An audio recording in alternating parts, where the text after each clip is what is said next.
In a sunlit garden, two characters stand face to face, the tension palpable between them. One has a bandaged face, looking wary. The other stares back with a serious expression. As emotions rise, the bandaged one tries to defuse the situation, exclaiming, "Let's calm down before explaining, they will start training."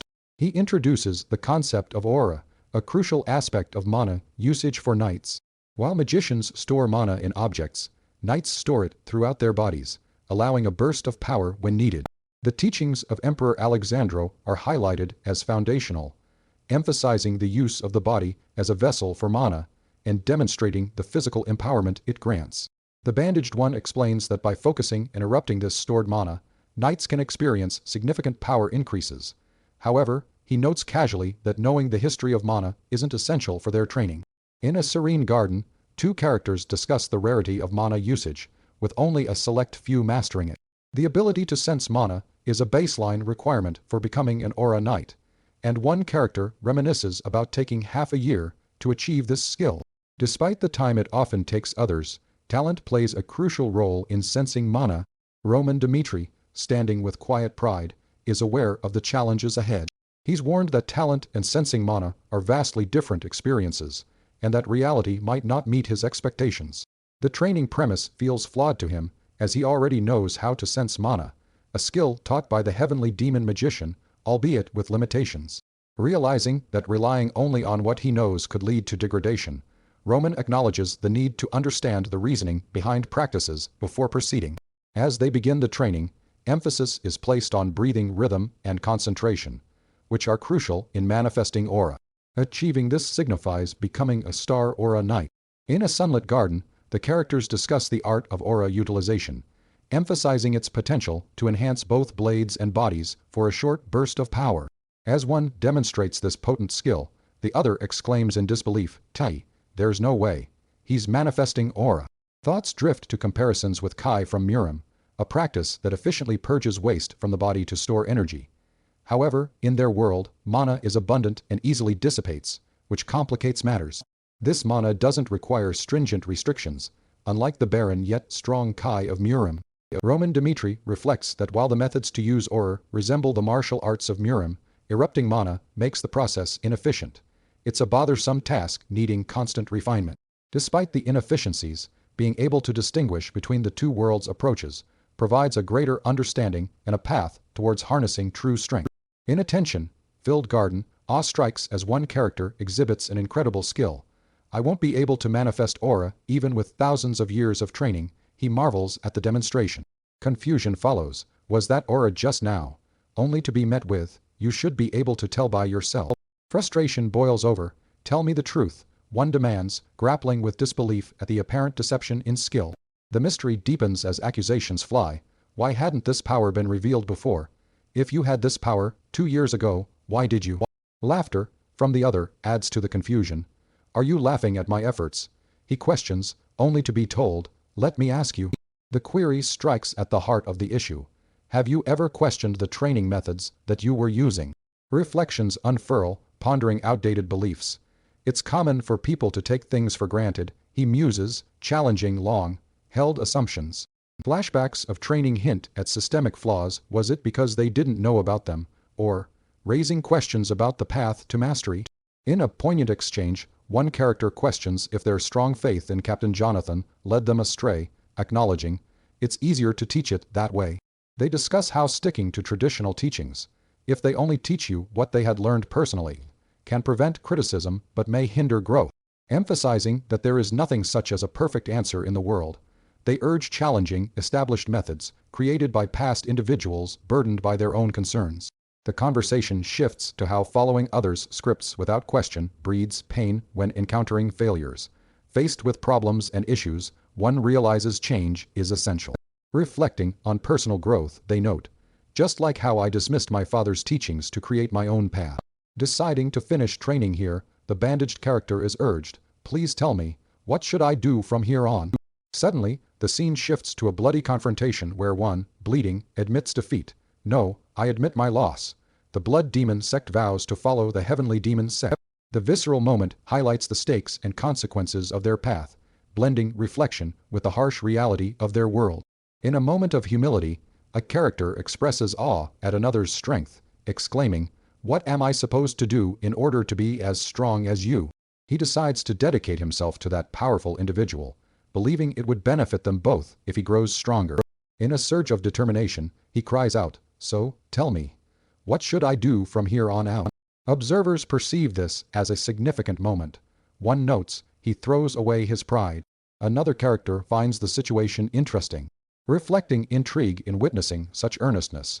The scene conveys a strong desire for growth and guidance, underscoring themes of humility and dedication in the quest for power and self-improvement. In a charged atmosphere, the Blood Demon is revealed as a formidable figure from the past who once led the Blood Demon sect. His inevitable battle with Pyo Jung Hyuk ends in a harsh defeat, marking him as a loser. Meanwhile, admiration stirs for a kid whose power is similar to the Blood Demon, noted with profound interest. A desire for strength pushes one character to seek guidance, exclaiming, "What do you want me to do?" However, he's advised against blindly following others and is told, "Follow me and learn from what I do." He is challenged to find his own path and encouraged to observe, as the speaker says, "Observe how I get stronger as I deal with the process, and take a closer look at how differently I defeat my enemies." With a war looming in 6 months, this period is a crucial time to learn from real battles. The offer to follow closely, adapt, and understand unfolds as a new journey begins.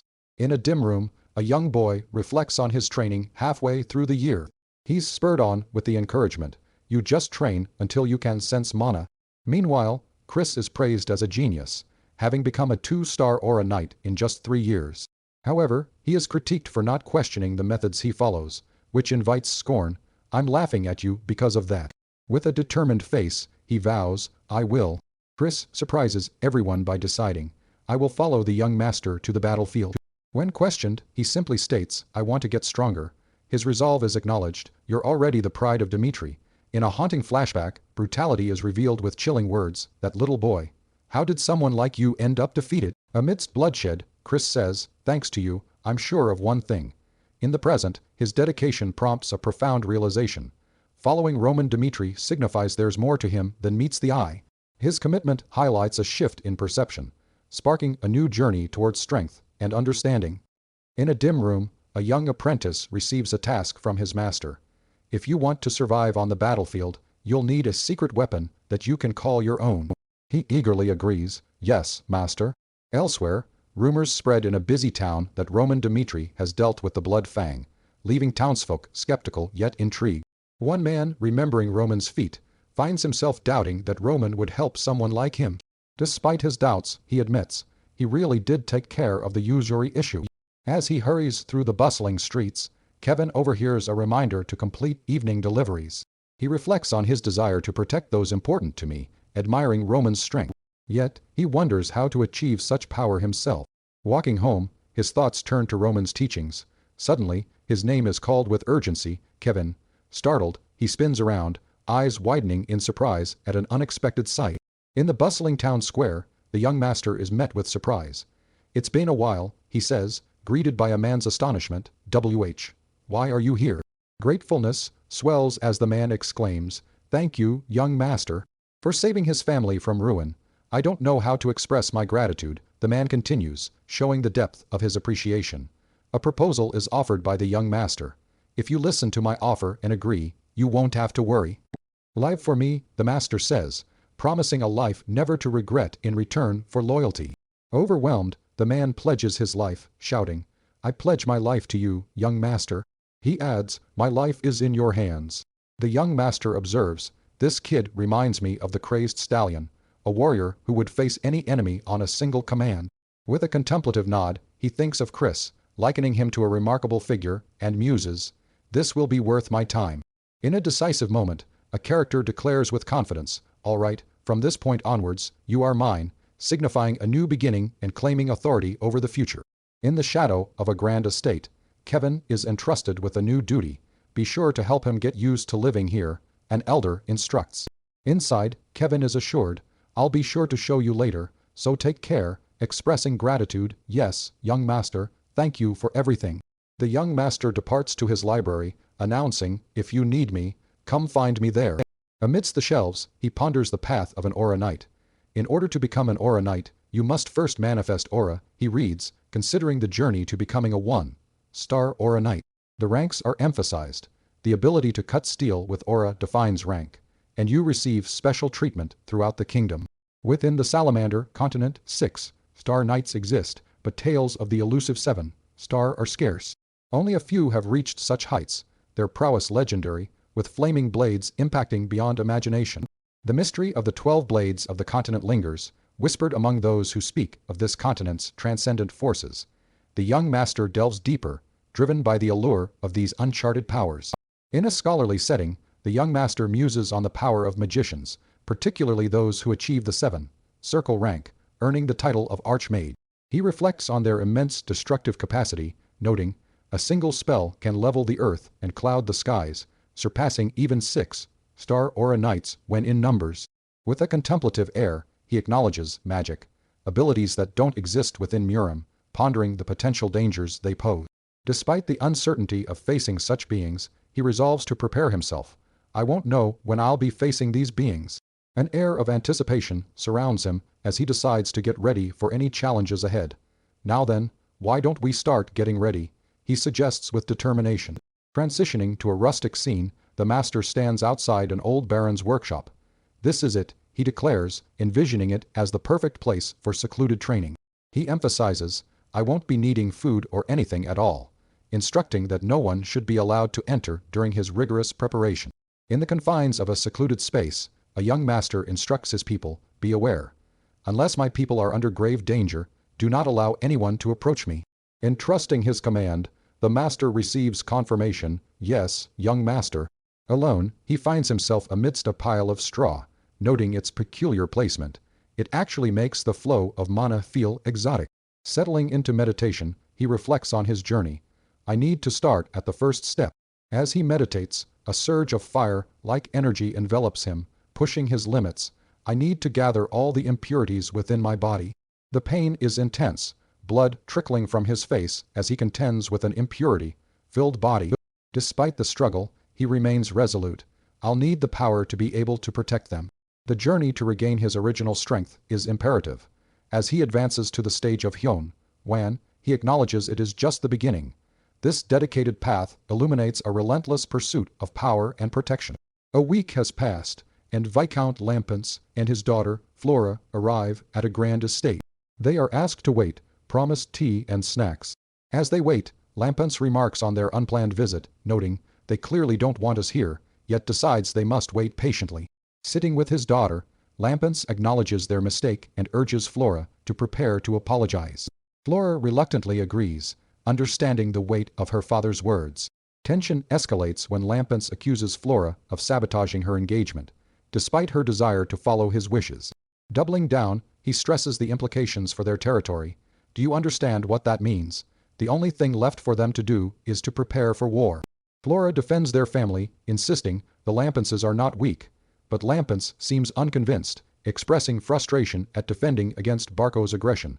The stakes are high, with family honor and strength on the line. The Barco family's unchecked borrowing signifies a conflict beyond two families. He warns that those in power wish to see our family fall, and will go to great lengths for it. Even Flora, known as the Flower of Lawrence, is affected by this turmoil.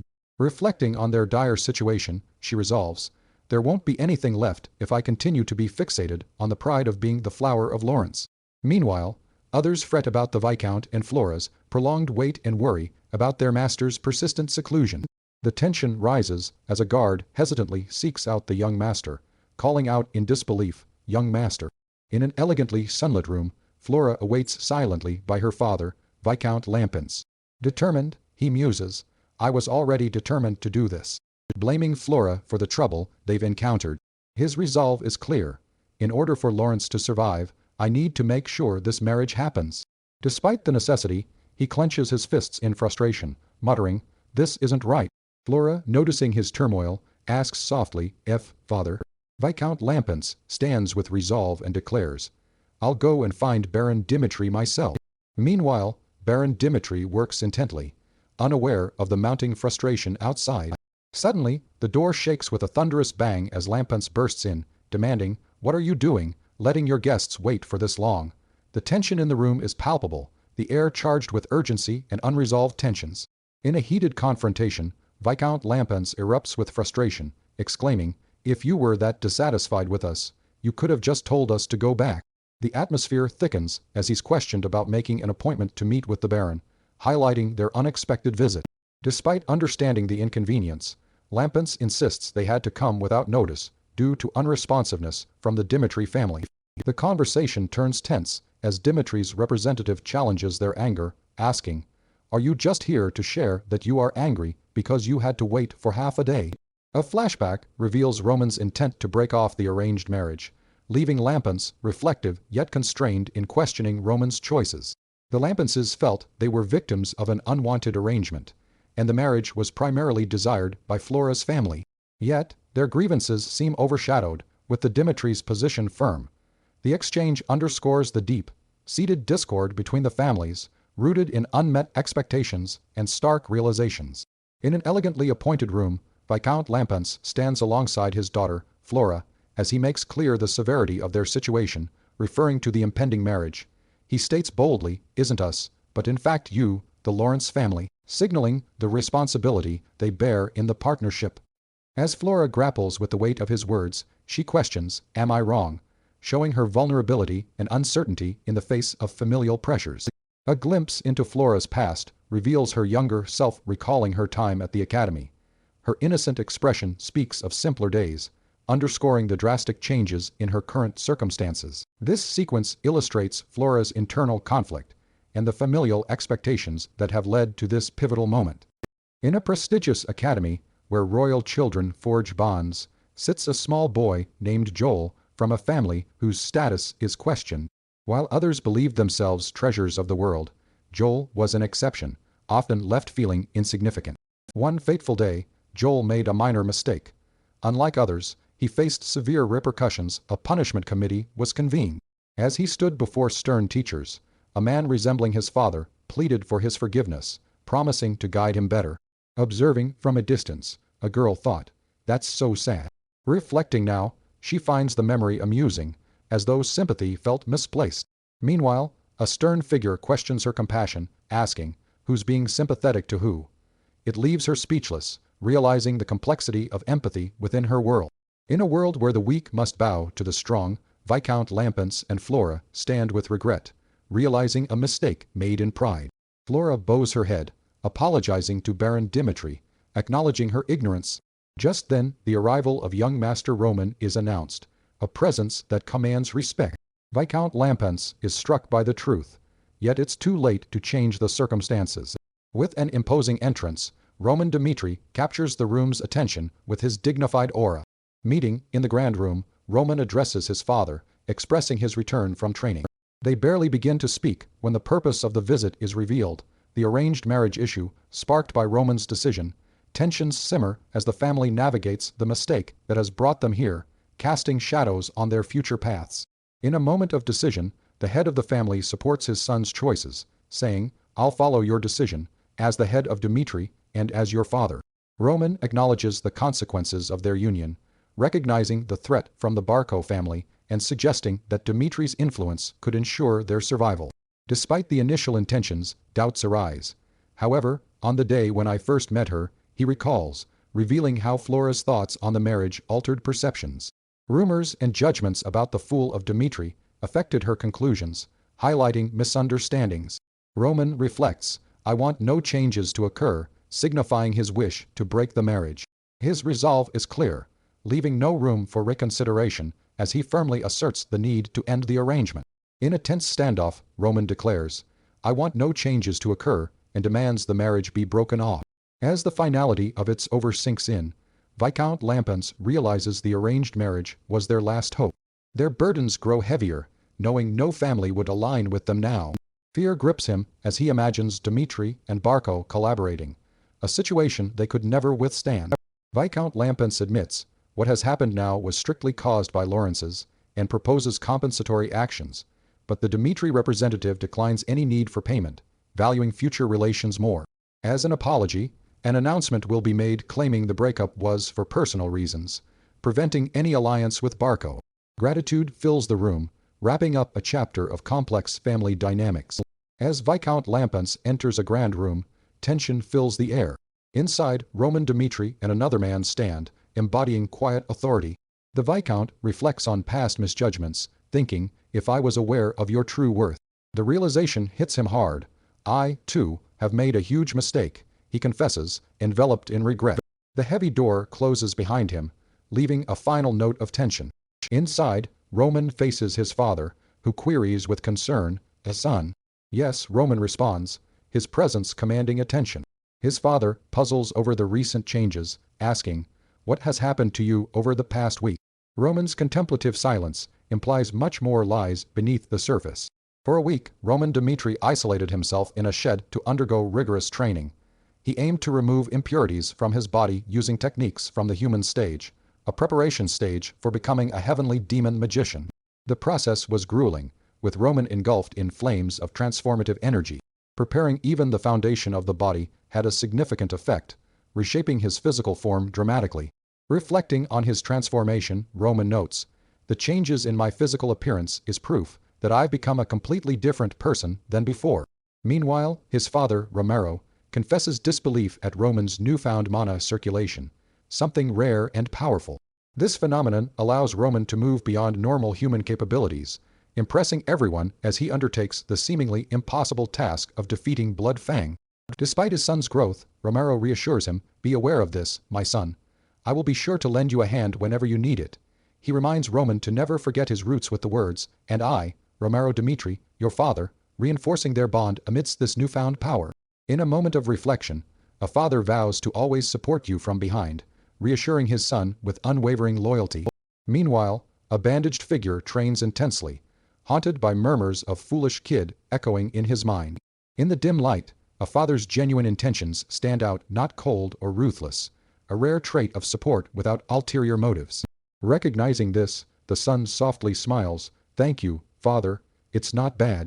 As he steps through grand hallways, a blonde woman approaches with an apology, "I'm really sorry." Her regret spans beyond judgment to broader family issues, though he assures her, "There's no need to apologize." Although bound by an earlier unspoken promise, he reveals, "I had no intentions to continue with this marriage anyways." Facing her confusion, he explains that despite the arranged union they didn't agree upon, he sought to break it while he still had the chance, valuing honesty over compliance. In a noble palace, a character reveals a special reason for ending an engagement, hinting at a past event during a royal gathering. Rumors once speculated about being engaged to a Dmitri, worsening over time. The whisper of scandal emerges. "Roman Dmitri, you enjoy drugs," a rumor poised to tarnish reputations. These drugs are said to eat away at one's sanity, an assertion that grips those involved. While the accused acknowledges these rumors as false, the impact lingers. He admits at the time, "I couldn't ignore them," but reassures there's no need to worry further. Elsewhere, under a moonlit sky, the scene shifts to introspection in a dimly lit room. Reflecting on the accused drug use, a character asserts, "I couldn't sense drugs circulating within this body," confident that training has purged any contamination. Seeking clarity, he calls for an attendant, continuing to unravel the layers of intrigue surrounding his reputation and the implications of his past. In a moment of shock, a character denies any involvement with drugs, exclaiming, "What?" with disbelief. He explains his reflection on past life choices, emphasizing he wants to view them from an outside perspective. "Despite never witnessing drug use, there were times when I thought your actions were a bit odd."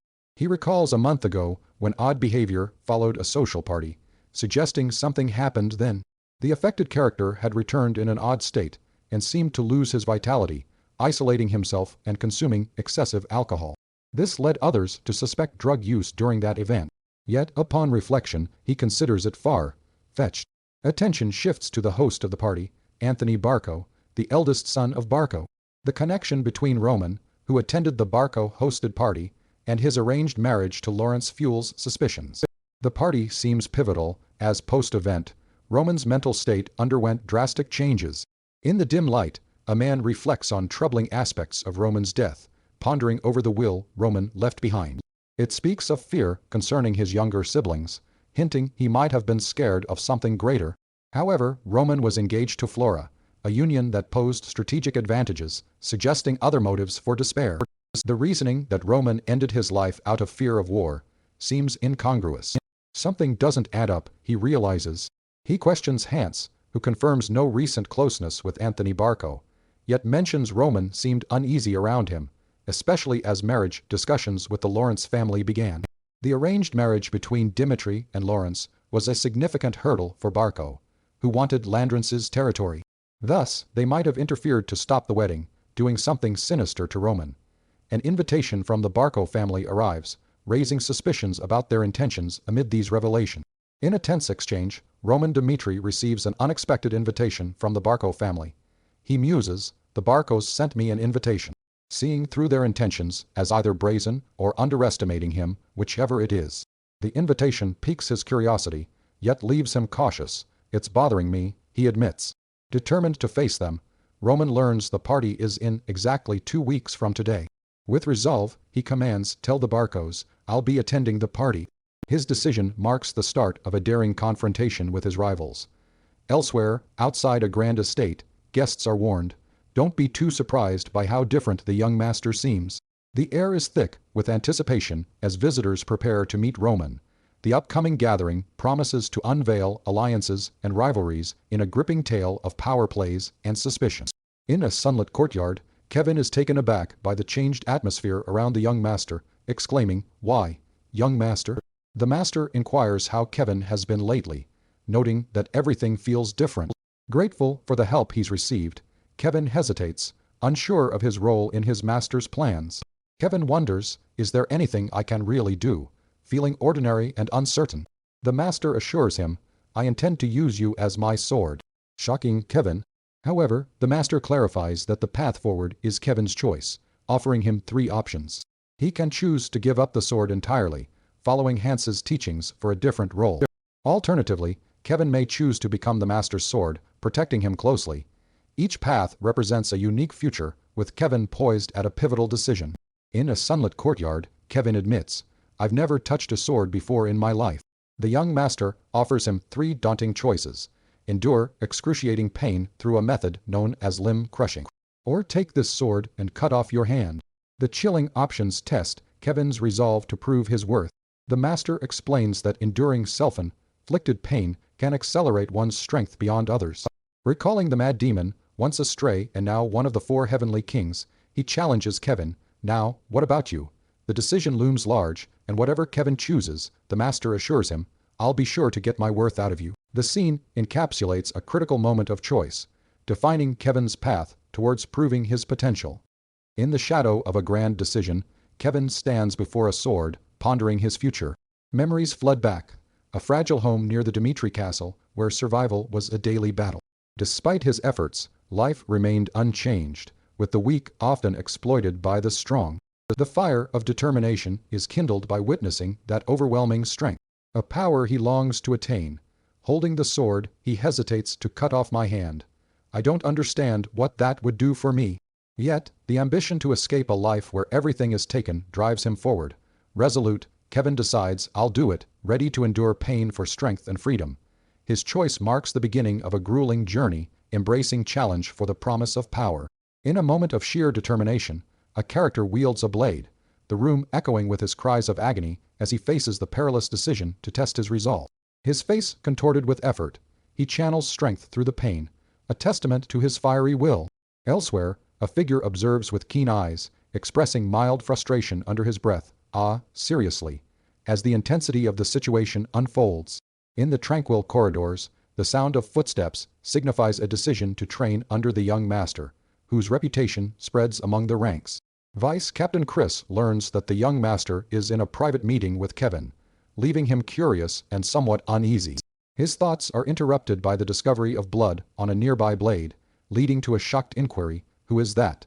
The scene juxtaposes inner strength with the external pressures of rigorous training and evolving dynamics. In a dramatic moment, a character grips a blade, gritting his teeth in anguish as he tries to summon the courage to make a grave sacrifice.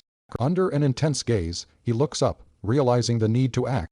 A figure stands calmly before him, observing without a word but emanating a commanding presence. Night falls as a door suddenly bursts open with urgency. "Wait, young master." Someone calls out, worried. As he enters, The sight of Kevin stuns him. There's blood everywhere. When did you get hurt? An onlooker exclaims with shock at the stained blade.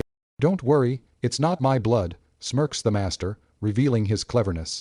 He confesses, I put him in an illusion, halting Kevin before severe harm could occur.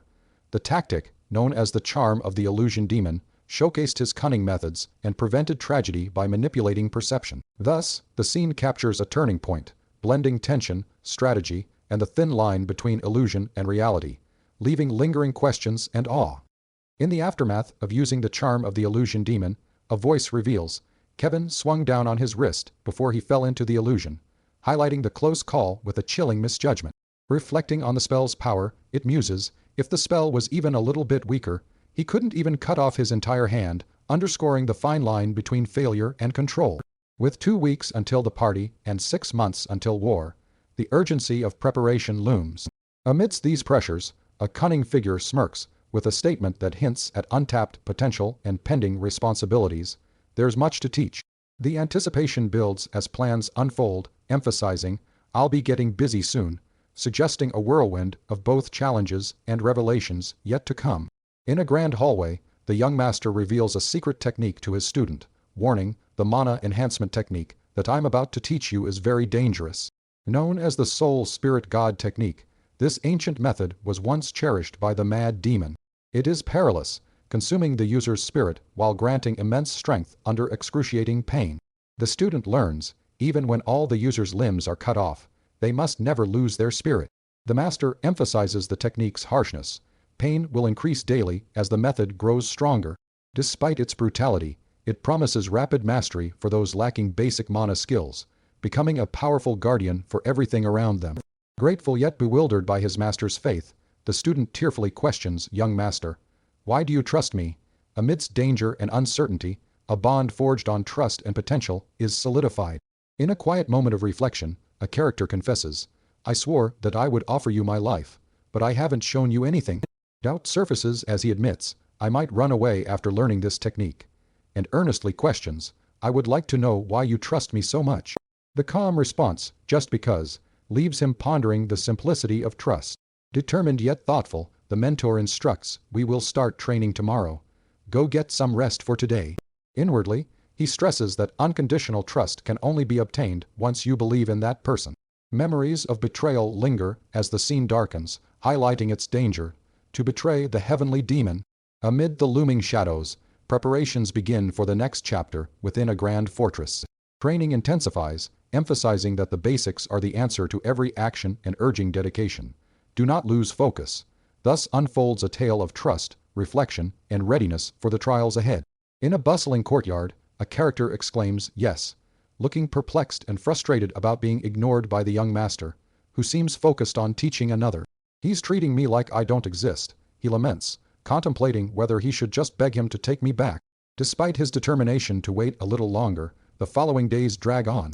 Exasperated, he finally decides to confront the young master. Screw this, he mutters, as he approaches with renewed resolve.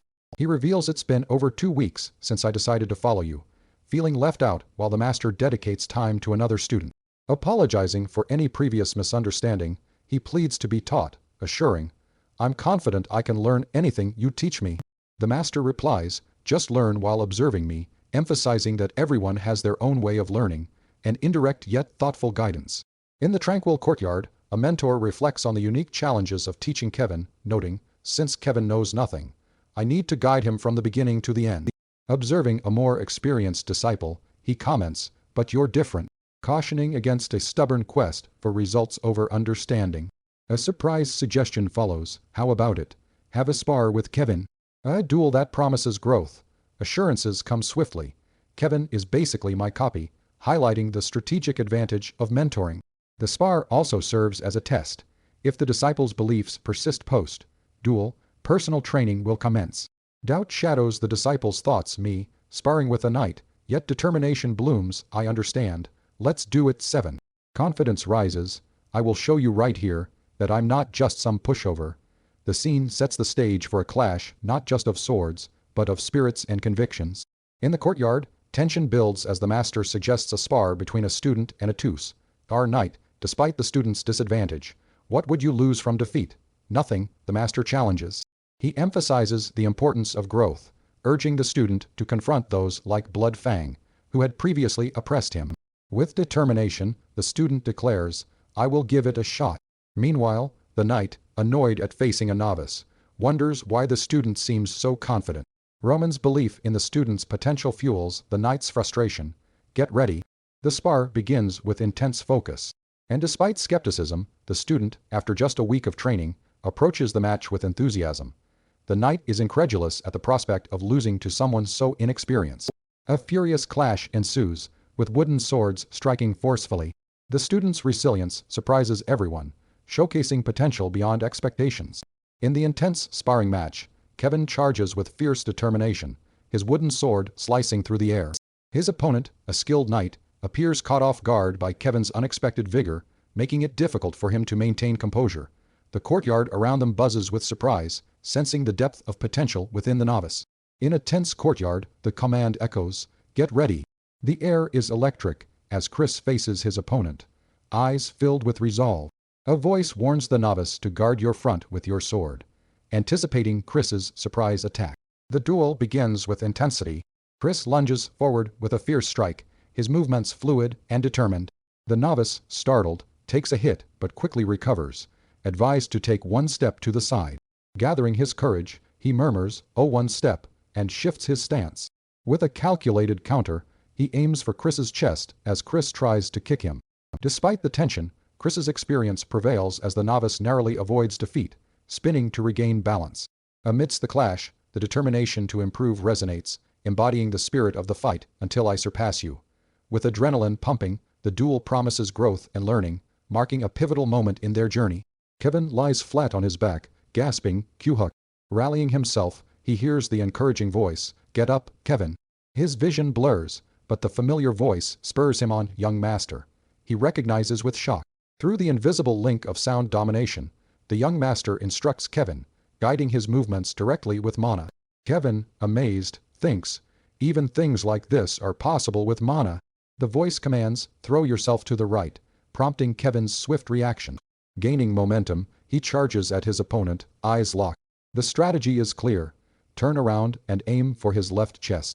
Kevin lunges, releasing a forceful strike with determination. Though he misses the mark, falling with a cry, "Shut," he was definitely open. He learns that his swing lacked speed. The duel continues, a testament to his growth and perseverance. In a fierce training session, Kevin hears the command, "Block above you," as he maneuvers against his opponent. With agility, his adversary strikes fiercely, prompting another instruction, "Escape to your right." Despite efforts, Kevin is knocked to the ground, gasping, "Cute," as he tries to recover. His persistence impresses his opponent, who silently admits, "This kid. He's holding on better than I expected." Observers recognize Kevin's struggle. He's no match for him at all, one notes, while another points out his body's lagging response to commands. Amusement tinges the air, as the struggle becomes kind of amusing, with the acknowledgement that young Master Roman is omnipotent. Kevin, feeling as though he moves like a puppet under Roman's guidance, realizes the challenge is not in his strategy, but in his physical limitations. He's moving exactly as young Master Roman said. The intense duel highlights Roman's influence and Kevin's determination amid adversity. In a gripping duel, Kevin is pushed to his limits, just toying with the knight, Chris, as he maneuvers with agility. The command to change forward to counter attack echoes in his mind, driving him forward. Despite the knight's skill, Kevin lands a fierce punch, causing surprise and determination to flare on both sides. Chris struggles to understand how Kevin anticipates his every move, questioning if it's merely a coincidence. In awe, Chris acknowledges, "Can't hold a candle to the young master's true skills," his respect for Roman's training deepening. He vows to serve Roman, believing, "I must blindly follow his words." Kevin's resilience shines as he declares, "My willpower," raising his wooden sword with renewed energy. Despite the bloodied scene, he defiantly warns his opponent, "Be prepared for one of your body parts to become deformed," refusing to back down. The intense spar showcases unwavering will and the transformative impact of Roman's teachings. In a fierce standoff, Kevin is determined. "Let's do this until the end," as Chris scoffs, "You insignificant." The tension escalates as Chris challenges, "If that's really your intent," promising, "I'll give you what you want." Kevin stands resolute as Chris predicts, "When you look at your deformed arm, you'll regret this moment. Ignoring the taunt, Kevin steps forward confidently. With a powerful swing, he charges, attack with all my might. Their wooden swords clash intensely as both give everything they've got, testing their resolve in an ultimate showdown. In the midst of an intense duel, Kevin surprises everyone by stepping forward with determination, catching his opponent off guard. The command comes swiftly, turn around and change, driving Kevin into motion. With a fierce shout, he charges his opponent, his movements filled with energy. Confident in his skill, his adversary taunts, "You think I'd get hit by that kind of large and slow attack?" Yet Kevin, with newfound grit, retaliates unexpectedly, heading for an opening. Both engage in a heated exchange, weapons clashing violently. As the duel rages on, a collective gasp echoes when Kevin manages to launch a daring counterattack, causing his opponent to emit a pained HUP. Each strike carries more intensity, pushing them to their limits. The instructors look on, assessing their courage and strength. Kevin draws a deep, determined breath, ready to persist, even as his body strains from the effort. The clash of wooden swords resounds, illustrating the raw intensity of their confrontation, each determined to prove their mettle. In a fierce clash, Kevin delivers a powerful strike, sending his opponent flying back with a shout of impact. The duel concludes with Kevin victorious, yet unexpectedly lying flat, trying to catch his breath.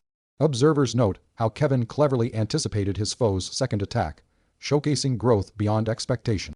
His opponent, left on the ground, yields, "You win," while acknowledging Kevin's tenacity. As the victor walks away, a promise echoes, "I will personally teach you from tomorrow onwards." Holding Kevin, his mentor offers, "It's your choice to continue this rigorous path." In solitude, Kevin questions his motives. "Why did I decide to fight?"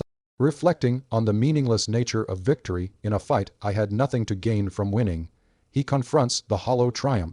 Yet, memories of a critical maneuver remind him of a past spar with Roman. He recalls the lesson learned.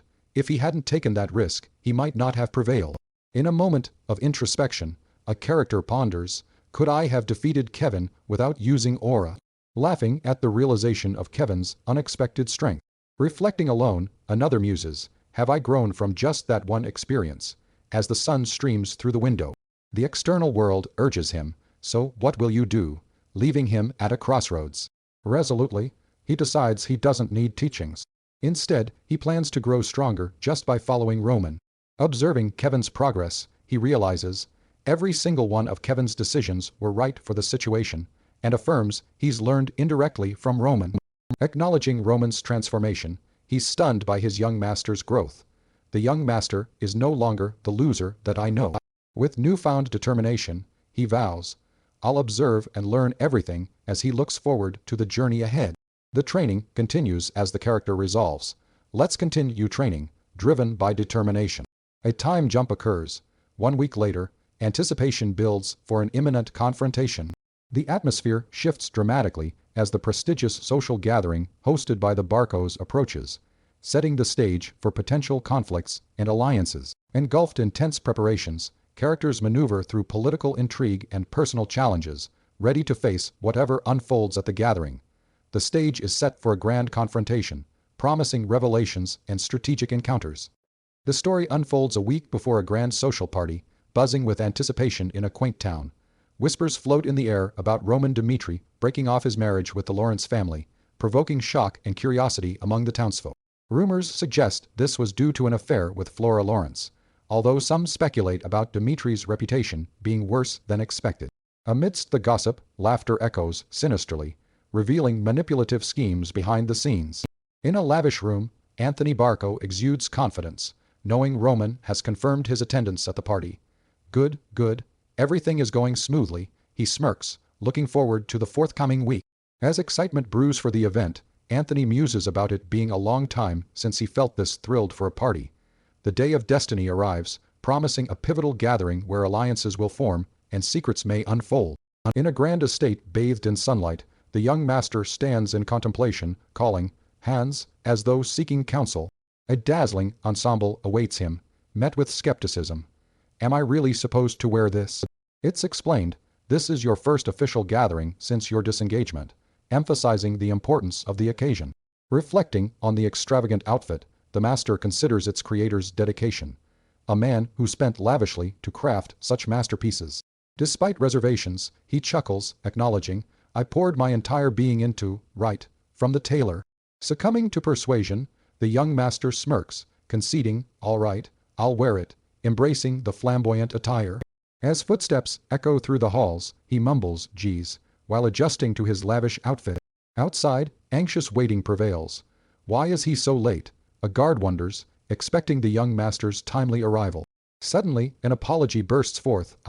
I'm sorry, as a retainer explains, I'm still not used to putting on armor. Rushing into view, snowflakes drift gently as a tale of struggle weaves through the past. Even if he had the young master's help, a character reflects on overcoming hardships. In the present moment, Chris, embarrassed by almost losing a duel, sighs, I can't believe I almost lost to a guy like this, with frustration evident in his demeanor. As he addresses his fellow knight, he reminds, we are both our liege's escorts, and highlights the importance. His reputation lies in our actions, urging caution. An eager response follows. Okay, I'll keep that in mind, as a young recruit salutes with determination. Missteps are lightly corrected, Well, all right, allowing room for growth. A symbol of elegance, the grand estate comes into view, teeming with whispers about Roman Dimitri's appearance at the party. Gossip swirls. Is it true that Roman is coming today? Voices wonder, fueling anticipation in the lavish setting. Wild tales of his previous behavior, that's why people call him a moron, reveal a world of intrigue and expectations surrounding the young master.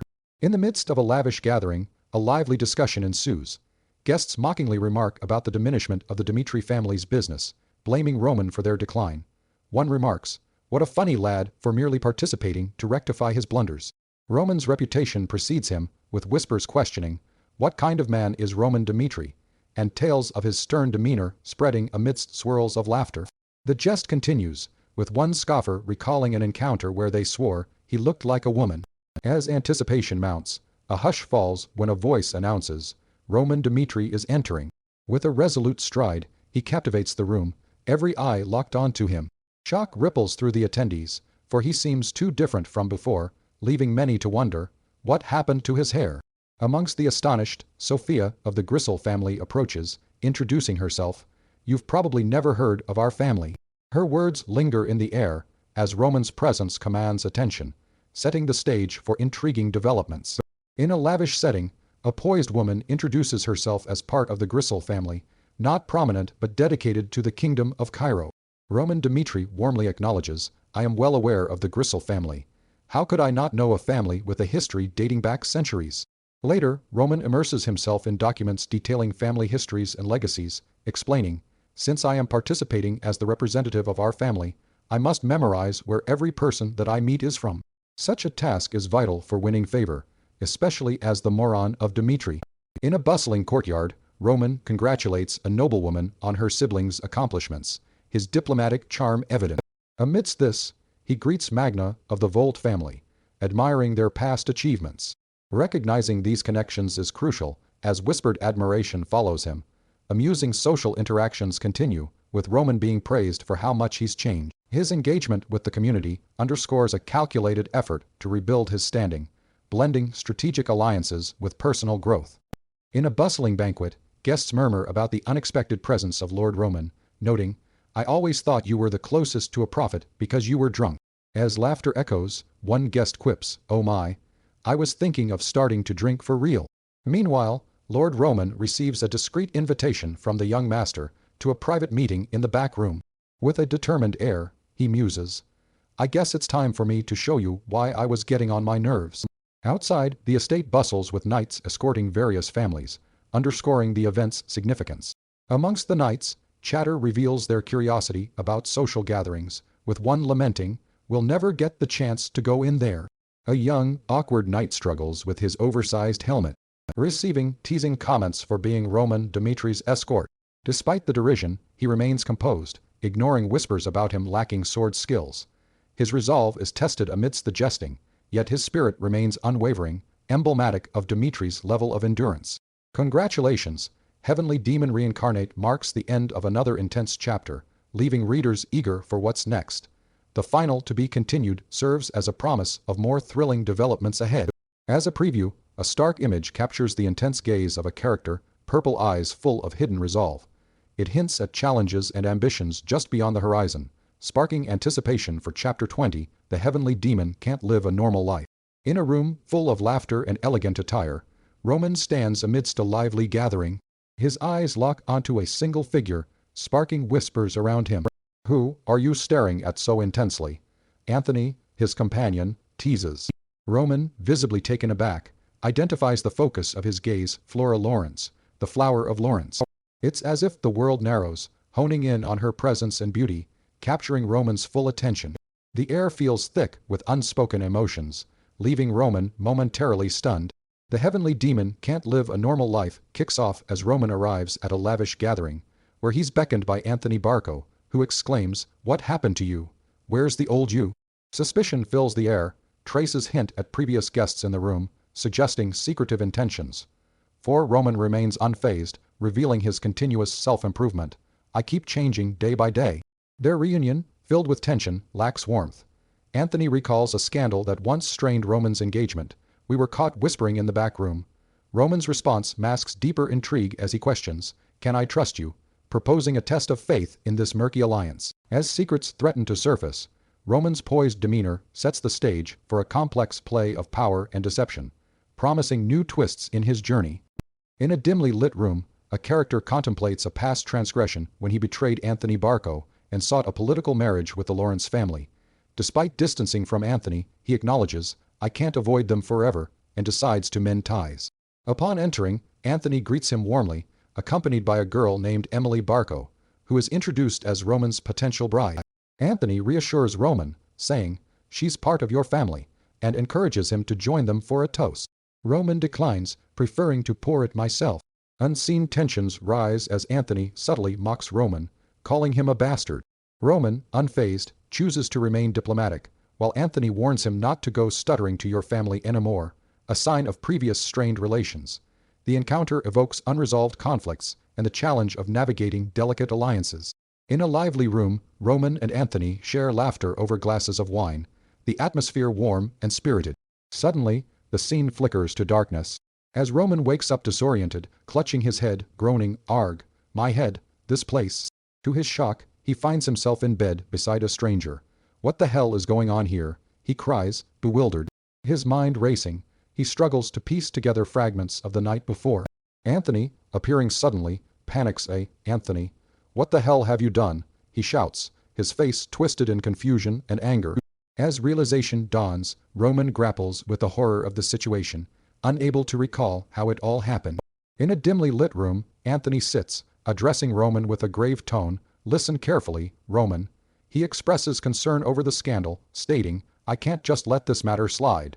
The tension hangs heavy, as layers of manipulation and hidden intentions unfold in the shadows. In a dimly lit room, a grave offer is made. "I'll give you a choice. I expose this, and you get executed on the spot, or marry a woman of lesser status to salvage your reputation." The sinister proposal leaves one pondering. What will you do? As realization dawns, Roman Dmitri fits the puzzle pieces together. "So that's what happened," he acknowledges, understanding the consequences of breaking the marriage with a collateral Barco descendant. The honor of the Dmitri family hitting rock bottom looms large, laden with criticism for their common origins.